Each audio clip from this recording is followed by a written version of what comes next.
Hello, and welcome to Dishing Up Nutrition. Let me start off today's discussion by asking a few questions. Since we're into the month of October, do you already have some bags of Halloween candy sitting in your home? And if so, will they stay unopened until Halloween? If you pass by a Halloween candy jar or Halloween cupcakes at work, are you able to simply walk by? Or do you keep thinking about them until you give in? Do you have a secret stash of candy or cookies in your home or in your work desk or even in your car? Do you find yourself making a special trip to the store or through the drive-thru to satisfy your sweet cravings? In general, do you ever try to fight your sugar cravings or cut back on sugar altogether and just can't seem to do it? If these questions resonated with you, you are not alone. Sugar is everywhere in our food system, and simply put, it is an addictive substance. In fact, according to the Harvard School of Public Health, the average American consumes about 7 tablespoons of added sugar every day. Wow. That is Yeah. a lot. It is a a big lot. number. And we often talk about teaspoons, Yep. right? So 7 tablespoons translates to 21 teaspoons of added sugar. We kind of know what that looks like, but I will say, would you ever sit down and take 21 teaspoons and Yeah. pour it into your bowl? Or pour it into your coffee, or pour it onto a plate and then just scoop it up and eat it. When you kind of put it into that perspective, it just changes how you think about it. Absolutely. Yep. And so this added sugar, a lot of times it's from sweetened beverages. We've talked about this a lot on the show before. Things like sodas, juices, flavored coffee drinks, or even an unsuspecting beverage like a dairy-free milk alternative. There is also added sugar sneaking into foods that actually might be advertised as healthy choices like whole grain breakfast cereals, yogurts, granolas, protein bars, and protein powders, pasta sauces, salad dressings, marinades, and even things that you think about as more savory than sweet. You can still Mhm. find added sugars in there. The list goes on. We simply can't seem to get away from sugar, especially this time of year when Halloween candy and treats are everywhere. Did you know that just one fun-size candy bar contains 9 grams of sugar? So that translates into 2 1/4 teaspoons of sugar. And most of us, because they're the fun-size ones, you don't usually stop at one. You think, Yeah. oh, they're small, so I can have maybe 2 or 3 or even more. It's easy to go there and rationalize in our minds. Absolutely it is. Yep. So since sugar consumption tends to increase starting at this time of year, then leading into the holidays, we are here to talk today about why we get sugar cravings. If you know from experience, they can really interrupt your life. And I think we're going to talk about what are some things we can do to start turning down the volume on those sugar Mhm. cravings or even eliminate them completely. From a dietitian standpoint, we have ideas that actually work to help your brain stop craving sugar. It takes some effort and dedication, we'll put that there up front, but it works. So before we get too much further into the show, let us introduce ourselves. My name is Leah Kleinschrodt, and I'm a registered and licensed dietitian. And joining me today is a familiar voice that many of you know. It's Brittany Vincent, who is also a registered and licensed dietitian. So it's good to be here with you again, Brittany. Yeah, I'm happy to be here. And it's a very timely topic, I Yep. think, like you Mhm. said, as we're heading into the holiday season. And you talked about the why, figuring out why you have cravings. I Mhm, think that mhm. is so important for people to get rid of them for good, Yep. hopefully. Yep. And as Leah was saying, if you feel like sugar cravings have control over your life, I promise you, you are not alone. As a dietitian, sugar addiction is one of the biggest concerns that I work with on my clients on a daily basis. You may have been trying to fight your sugar cravings for years and years with no long-term success. But what if I told you it wasn't that you're weak-willed or you have no willpower, but that your sugar cravings are biochemical? I find that once people think about that, let it sit in. Mm-hmm. They have less guilt about it, Yep. and they're able to move forward and be more successful at eliminating them. Mm-hmm. Yeah, I've heard of people say like I mean, we think about sometimes as our sugar cravings as a character flaw, but if Yeah. we take that out of the equation, Yep. then think actually like our biology is kind of trained to Mhm. react this way, Yeah. and we can change that. We have tools to change that using real food and nutrients and things like that. Yeah. Yeah. And, we treat sugar like a real addiction because it is a Mm-hmm. real addiction. There was a study that found that lab rats chose sugar over cocaine. Mm-hmm. I've seen that. And we know that addictions don't develop because people are bad or weak or have lack of willpower. It is our biochemistry in our brain and our body that needs healing. So, we are going to get into some of those root causes today of sugar addiction and then what to do about it. Talking first a little bit about the science of sugar cravings. Gut health comes to mind Yep. quickly. You have probably heard our gut health is really the foundation of our health. And when cravings come into play, that can be a big contributor. So, when we're working on overcoming sugar cravings, we want to support gut healing, which in turn supports our brain health to create a calm mind and less of a desire for sugar. Did you know that the vast majority of your feel good neurotransmitters like serotonin and dopamine are actually made in your gut and not your brain? So, serotonin makes you feel calm and can give you that take it or leave it attitude towards sugary foods.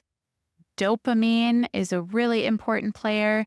Low dopamine is linked to any sort of addiction. Mm-hmm. And we get a nice boost of dopamine and serotonin Oh, yes. when we eat sugar. Oh, yes. And it feels good. Yep. Problem is, it's very short-lived. Mm-hmm. But then your brain gets addicted to that little burst of serotonin and dopamine, leaving you wanting more and more. Yep. You can't stop with just one then. No, no. So, to support the production of our feel good neurotransmitters, we have to support our gut health. Yep.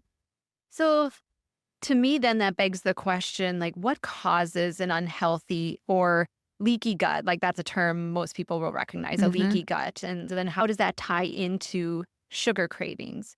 So you were just talking, Brittany, like one connection is like when we have a gut that's struggling a little bit more, we might not be making things like serotonin and dopamine as efficiently.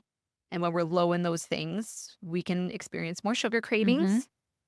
Let's also talk about the bacteria, though, that live in our guts. Ideally, we have a good balance of bacteria in our guts. So we always have some bad guys living in there, but hopefully we have more of the good guys, or like it's a checks and balances system. They're Yeah. kind of keeping each other under control for the most part.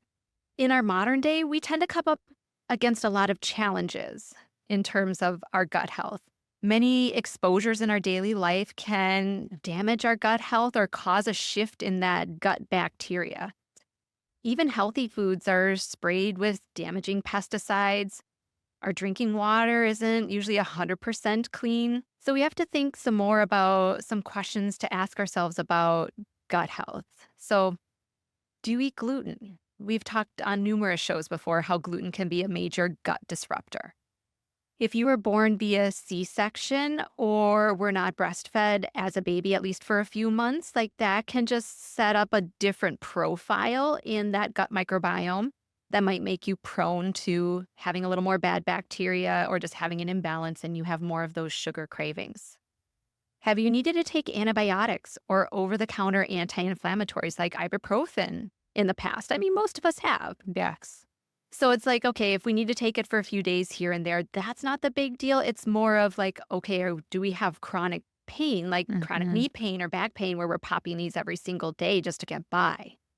That's maybe where now we're starting to look at, are we damaging our gut with that? What kind of water do we drink? Do we drink unfiltered water or minimally filtered water?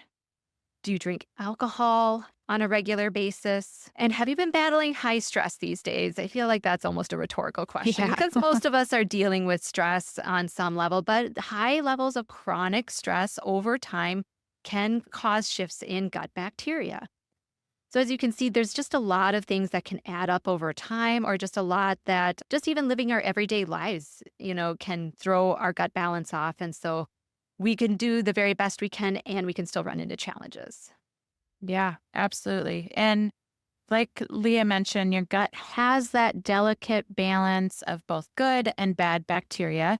And when you consume a lot of sugar or ultra processed foods, it's going to have a negative impact on that gut microbiome, leading to more of that bad bacteria than the good bugs. Probably no surprise, sugar actually feeds the bad bacteria. Mhm. So when there are more of those bad guys than the good guys, those bad ones are asking for more and more sugar. So that can be a big source of people's cravings. And that's literally your gut telling you that it wants more and more sugar. Yeah, and it's not just the sugar, but things like sugar alcohols for people who have some sensitive digestive tracts, like my own, that can cause some digestive disruption. Mhm. Some of the artificial sweeteners can alter the gut microbiome. So we may think diet sodas are a better alternative than, like, say, your regular Mountain Dew, but there can be some drawbacks to the diet sodas also. It can be that vicious cycle of eating sugar feeds the bad bacteria and inflames your gut, but then an inflamed and damaged gut asks for more sugar, and round we go. Hopefully, the listeners are starting to see what we mean by that sugar cravings. They're not a character flaw. It's not a weak will. It's not a lack of willpower. It is something kind of biochemical that's happening inside your body that can lead to these sugar cravings.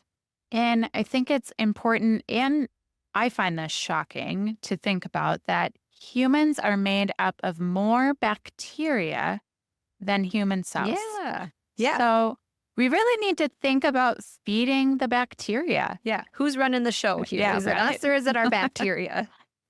So again, we are more bacteria than we are human cells. So it makes sense, if we have more of that bad bacteria, we could have a whole lot of sugar craving because Mhm. that's their preferred food source. Mhm. So that is why it is so important to have that balance and have more of that good bacteria on board. And we do find that supplementing with probiotics and getting probiotic rich foods in your diet can be really, really helpful to tame some of those sugar cravings. There is a specific strain called bifidobacteria, and you longtime listeners have heard us talk about lots of benefits of bifido, but there should be a lot of bifido in our intestinal tract. So when I'm working with a client on overcoming sugar cravings, if they're not already taking bifido or probiotic, I have them start taking bifido to start. And there's capsule or powder form, and 5 capsules are equivalent to half a teaspoon of powder. So it can be helpful to know that. Yep. And a lot of people prefer the capsules because they don't need to be refrigerated. Yep. And it can be helpful to take them throughout the day Right. for the cravings. And that's why the capsules are helpful Yes. too, because they're a little more portable Yep. sometimes. Yeah. So you could start with, if you've never taken a probiotic, I would start with 1 before each meal and then up it to 2 before each meal. And the powder, like you mentioned, it can be a little more difficult because it's not as portable. But if you're only going to take a probiotic once a day, you could do a quarter to a half a teaspoon of that powder. And if you forget before meals, just take it. Yep. That's the important part. Yep. Just get it in. Yep. And generally, along with eating a balanced diet, which we're going to talk about, in combination with the bifido, you'll start to notice those sugar cravings really lessen. So introducing more good bacteria, specifically more bifido on board, is critical first step in balancing that intestinal flora and healing your gut to start to overcome those sugar cravings. Like I mentioned earlier, you can eat more probiotic rich foods, and anytime we can get something through food, I mean, that is a preferred method for sure. So some of these fermented foods would be like yogurt, plain Yep. unsweetened whole milk yogurt. And if you're dairy sensitive, there are some coconut based yogurts out there. Just Hmm. be sure to look at the ingredients Yep. because often sugar sneaks into those. Kefir, kimchi, sauerkraut, or pickles from the refrigerator. Pickles specifically, you want to look for one that does not have vinegar in the ingredients because that vinegar would kill off some of that good bacteria.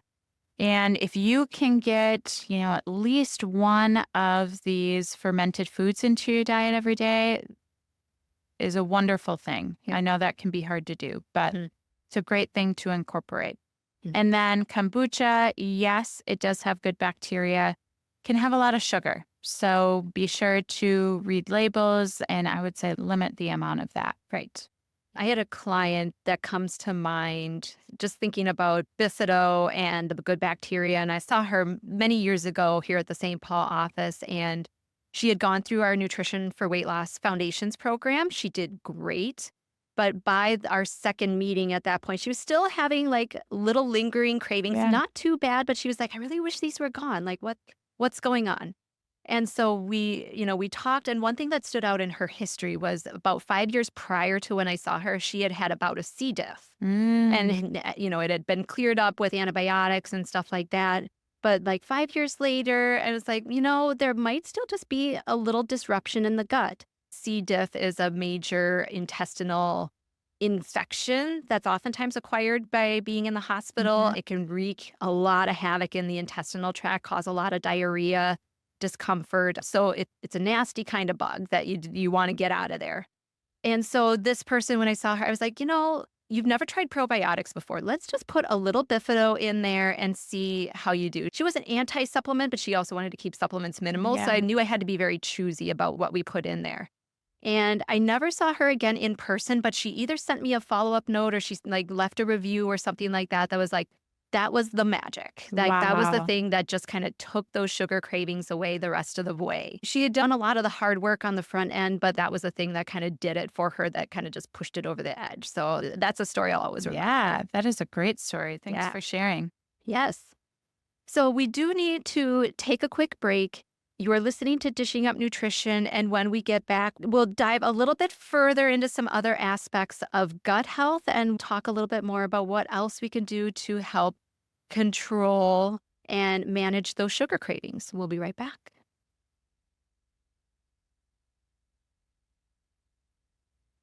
Welcome back to Dishing Up Nutrition. Before we continue our conversation on sugar and cravings, we'd like to share with you a couple of our upcoming virtual cooking classes with Chef Marianne, because the topics fit really nicely into what we're talking about today.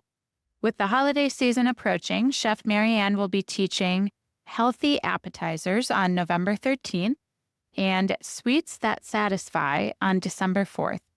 Both 75-minute classes are held on Zoom where you get to ask questions live, but you also receive the recording if you can't make the class or if you just want to rewatch it. Both classes will give you recipes, a shopping list, and ideas on how to make appetizers and desserts with real, whole foods right on time for gathering with family and friends. If you're interested, go to weightandwellness.com for more information and to register. Yeah. I think I'm checking my calendar already, especially for December 4th with the Sweets That I Satisfy know, class. it sounds fun. It does sound like a lot of fun.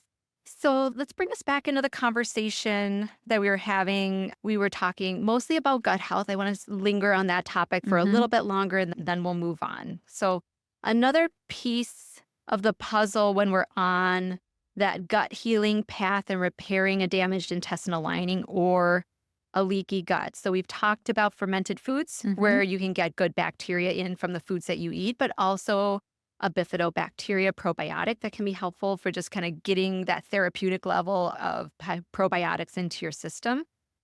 There's another aspect to this, though, and many of our longtime Dishing Up Nutrition listeners have heard us talk about L-glutamine before. So let's talk about the little amino acid L-glutamine. Think of it as like a building block that goes in, patches up our tissues throughout the body, and especially in the intestinal tract. It's very prevalent in the intestinal tract. So L-glutamine kind of comes through, patches up, or I'll say like kind of seals and heals the lining Mhm. of the gut.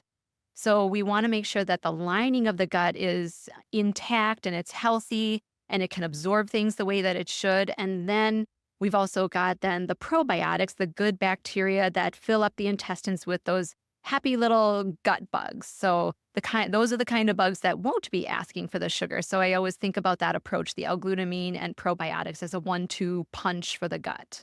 When starting a gut healing protocol, we often recommend supplementing with L-glutamine for some extra support. The good news is, again, we can find it in foods.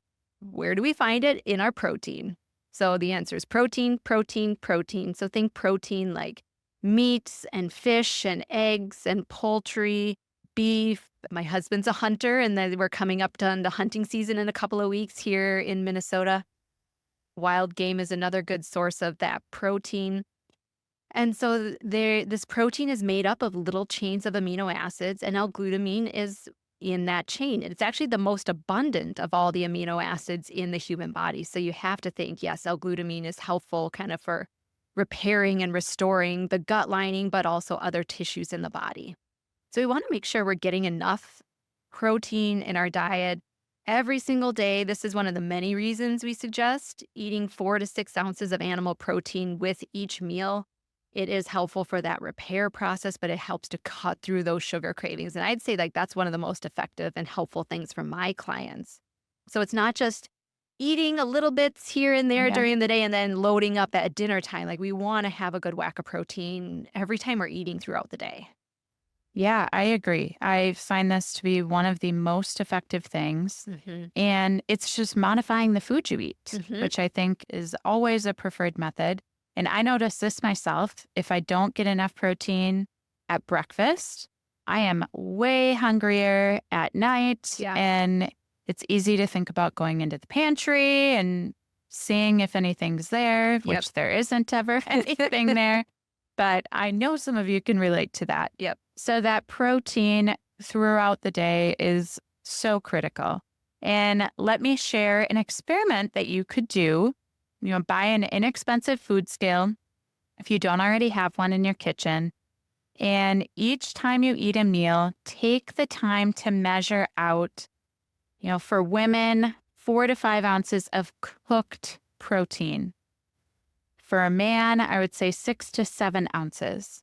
And ideally, a snack is going to be about 2 to 3 ounces of protein. Mm-hmm. And see how you feel after doing that. Mm-hmm. I think what you're going to notice is you have less cravings. Yep. You're just more satisfied. You have less of an appetite in general.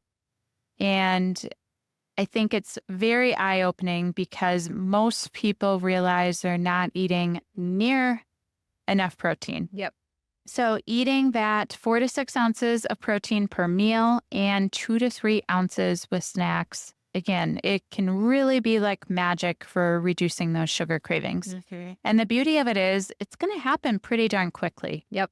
Too. Yep, absolutely. And I ran that experiment. I remember like in my early months or years of working at Nutritional Weight and Wellness, I did run that experiment. I was just curious. I measured out how much I normally would put into a dish or into a bowl or into a serving for that meat.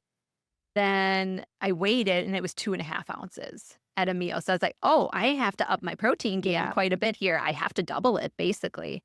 So that was an eye-opening thing for me too, of like, what I naturally would have gravitated toward. Actually, we need to go even a little bit more, which is also counterintuitive to how most people think weight loss happens, right? Like actually, sometimes we need to eat a little bit more. Yeah, very true. Yeah. So protein, yes, huge in overcoming those sugar cravings. And again, clients have come back to me. They are excited that their cravings are now gone. But sometimes we still miss that bit of ritual of having the little evening sweet treat or a reward. Honestly, oftentimes it's more like, I just need that little something for myself at the end of the day for either getting through the day or the kids are in bed or whatever the case may be.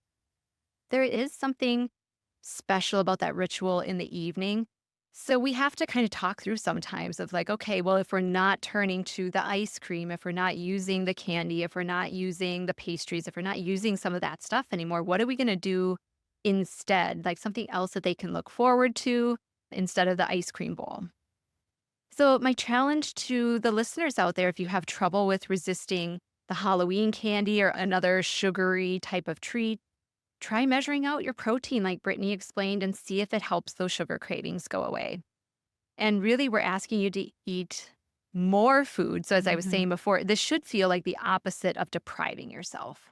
Oh, for sure. People eating this way, you are not going to feel deprived. Yeah.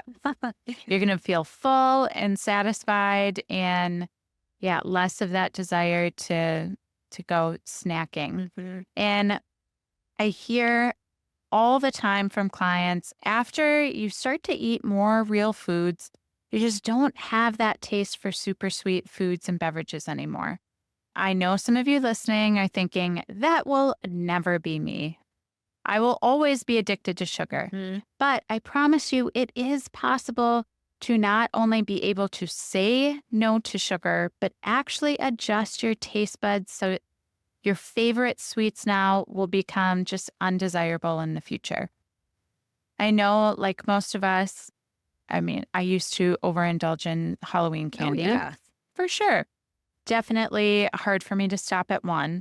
Nowadays, though, if I have something like that, it tastes so sweet. Hmm. And I much prefer just a little square of dark chocolate. And that's enough for me. And I think for some people, when you're battling those sugar cravings initially, or like you said, Leah, at the end of the day, you want something to unwind, it can be Hmm. nice to have some alternatives in mind. Yep. The square of dark chocolate, as long as it doesn't disrupt your sleep, could be an option. This time of year, I really love sauteing apples with coconut oil or Yes. butter and cinnamon. It's so good. Or what are some other things that you Yeah. recommend to It's a clients? good question. I recently had a client where ice cream was a big Mm-hmm. thing in the evening time. So I actually pointed out we have I'm probably going to butcher the name of it, but I believe it's peanut butter, cottage cheese, Yeah. ice cream. Like that was a big rage on social media, like last summer or the summer before or something like that. So I pointed that one out because it's high protein, but you can still get that bit of sweetness and still kind of get that creaminess, that coolness factor, but better ingredients, less sugar, and again, protein. So that was one I suggested to them, and they were interested. They were going to take it home and try it. Yeah. So, uh, Awesome. yeah, so lots of ideas. We've got a couple more examples like that on our website. Also, Mm-hmm. some different recipes, or sometimes even like the energy ball recipes. So, Yeah. like, ignore the energy part of it, but that Mm-hmm. they are kind of usually they're sweet based. Yep. Usually, it's like some oats. You can put some of those really dark chocolate chips in there. Use some peanut butter or some almond butter in there and just kind of create a little ball type of thing. So you're getting the protein in there, but it's also something sweet. And it is kind of more treat like. I can explain that to I think clients. so too. Yeah. Yeah. So if you're struggling with cravings, have a plan, have some Yeah. options Yep. in mind. And then if you're able to, get rid of the other stuff from your house. Because if Mhm. it's there, I mean, even for me, it calls my name because Yep. I know it's there. But if it's not there, it's out of sight, out of mind. Yep. Absolutely. So Brittany was talking before, there might be some people, some listeners out there that are still thinking like that could never be me when we're Hmm. talking about giving up sugar or not liking sweets. Or if you ever think like, yeah, this will never not taste good to me, or Hmm. it will never not call my name. I do want to bring up another supplement from our NutriKey brand called Crave Control. And as you can tell from its name, it is designed to help you stop craving sugar. And it works especially well. I do find it works well for diet soda cravings when some of those artificial sweeteners are so sweet and they're like, this can kind of help break that hold a little bit more. The ingredients in Crave Control help the body produce more of those neurotransmitters, Brittany, that you were talking about, the serotonin and dopamine and things like that. So, this is a nice supplement for people having a really hard time with the sugar, the diet soda cravings, and might just need a little extra boost beyond some of the initial changes that we're already doing with the food, increasing the protein and balancing blood sugars and stuff like that. It is nice to have this on hand in case you feel an intense craving coming on, or sometimes like you have that trouble spot in the day. Yep. Yep. I do want to mention crave control may not be safe for people on certain medications. I am always looking if clients are on like an antidepressant medication or an anti-anxiety medication. those are usually already working on some of the neurotransmitters. So I'm like, let's support the gut. Let's do Yeah. some L-glutamine. Let's get up the protein. Let's find some other ways that we can support and get rid of those sugar cravings without the crave control. Yes, absolutely. And the crave control can be great for mood and Hmm. anxiety as well. So that's just another benefit of it. I find people need to take it for a while before you start to notice Sure. those Hmm. cravings reduce. So just something to keep in mind. Now that we've gone over the gut health piece, the neurotransmitters, let's talk about another big reason for sugar cravings, and that is all about blood sugar. Ideally, we want to balance blood sugar throughout the day. That provides us good energy, balanced moods, just overall feeling our best. And eating a high carbohydrate or high sugar diet, that's going to create a lot of blood sugar spikes. 2, 3 hours later, you're going to get a crash from that. And then that's stressful for our body. Yep. That dip in blood sugar. So we want the quickest pick me up, Yep. which is sugar and more carbohydrates. Hmm. So those cravings hit at that time. Just think about when you get cravings during the day. And a lot of times it may be a couple hours after a meal. And that would be a sign that it's related to blood sugar. It very easily becomes this blood sugar roller coaster of highs and crashing lows, which leads us to feeling more moody. I mean, the hangry. Yep. I will admit that that could happen to me. Oh, We yeah. see it with my kids. Oh, yeah. Yeah. Kids are a great window into Yes. that experience. Yeah. Mhm. So, what kinds of foods create this blood sugar roller coaster of highs and lows? Yes, sugary sweets, but also highly processed starchy food. Pasta, rice, french fries, bread, chips, bagels.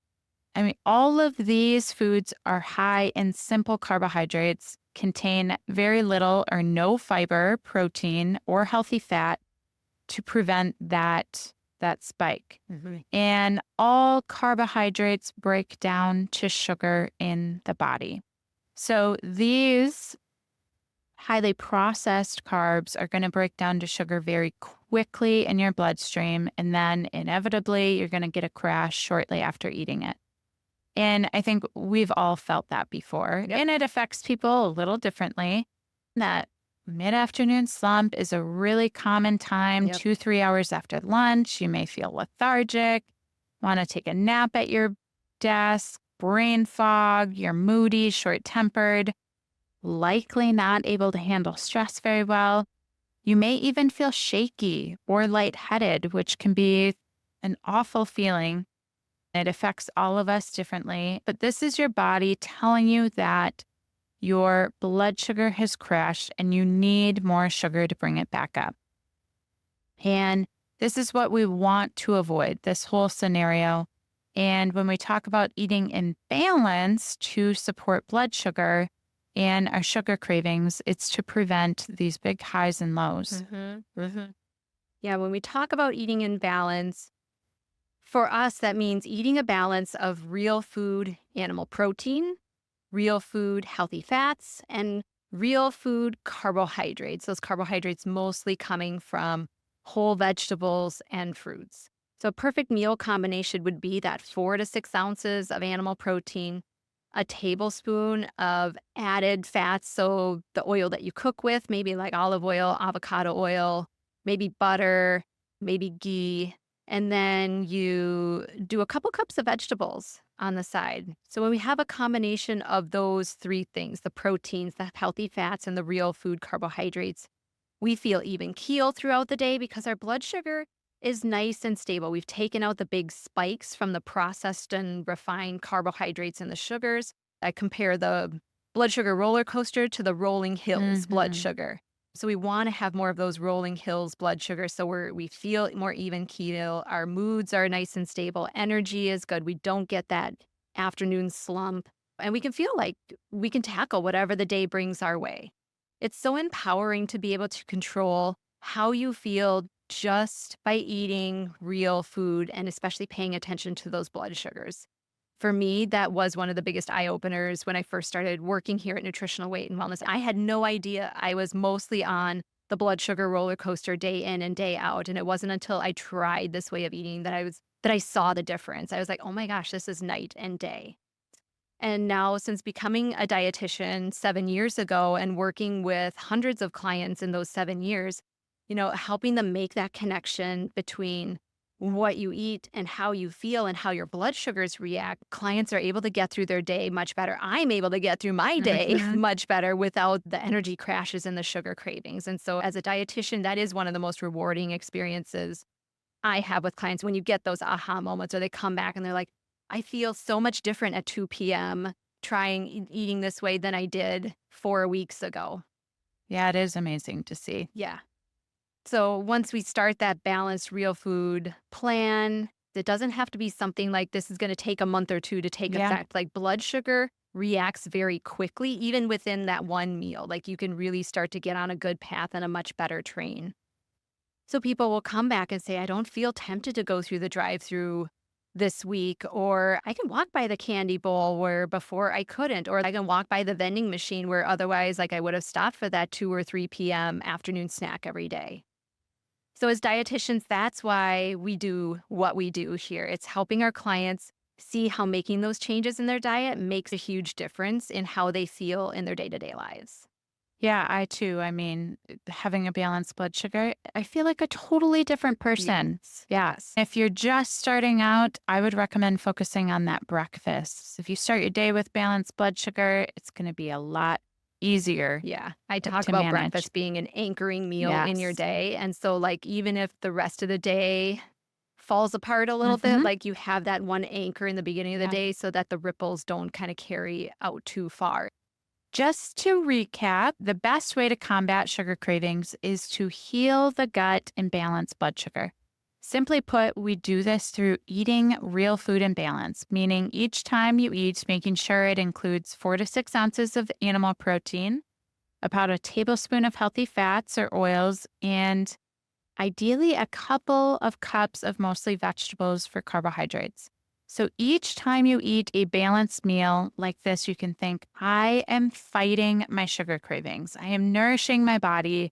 I am healing my gut. And we also encourage taking gut healing supplements like bifidobacteria and L-glutamine for extra support. If you find yourself needing more support, or just don't know where to start in your busy life, we invite you to meet with one of us at Nutritional Weight and Wellness to create an individualized plan that works for you and your lifestyle. To learn more about our counseling and classes, visit weightandwellness.com or call us at 651-699-3438. We are always here to help you. Have a great day. Our goal at Nutritional Weight and Wellness is to help each and every person experience better health through eating real food. It's a simple yet powerful message. Eating real food is life-changing. Thank you for listening and have a wonderful day. Have a wonderful day. Have a wonderful